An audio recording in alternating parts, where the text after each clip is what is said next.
Тој пат. Ви благодарам.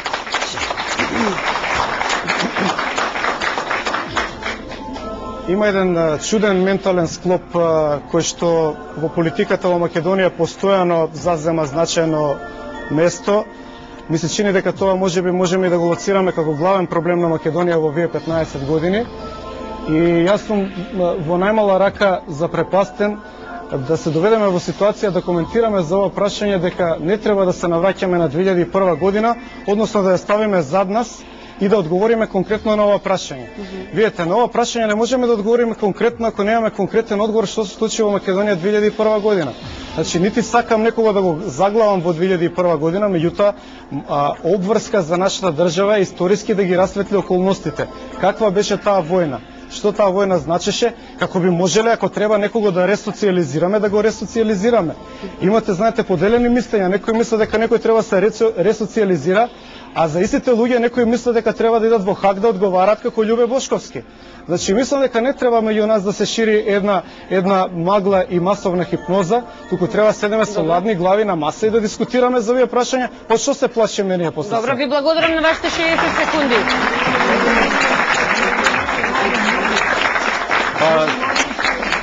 Тоа е проблемот кога политичарите сакаат да ја пишуваат или да ја дефинираат историјата. Да ја оставим историјата да се дефинираат историчарите.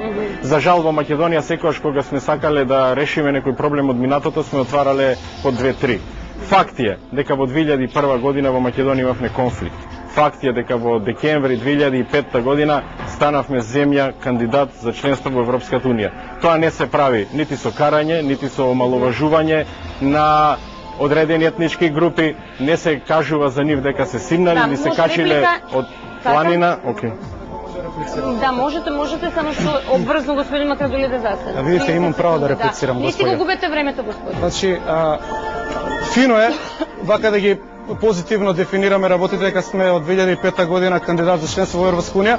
Тогаш ве молам, господин Макрадули, кажете му на Али Ахмети да ги повлече овие барања, да бидеме стабилни и да работиме само на Европска унија. По не после све ваш коалицион партнер и со него вие ги договарате настапите. Благодарам. Одговорете.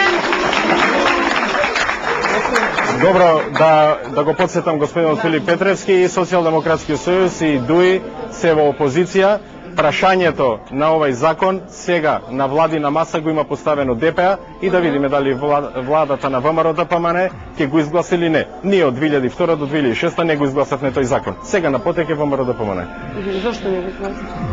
Па очигледно не сме сакале во разговори, не сме го направиле тоа како приоритет кој треба да ги реши меѓуетничките односи. Сме работеле многу напорно, многу вредно на градењето на меѓуетничките односи и за тоа сме добиле потврда. За нашите напори сме добиле потврда. Нашиот модел се извезува во други региони. Сега на потек друг е на власт. Добро, ви благодарам многу, господине Макрадули.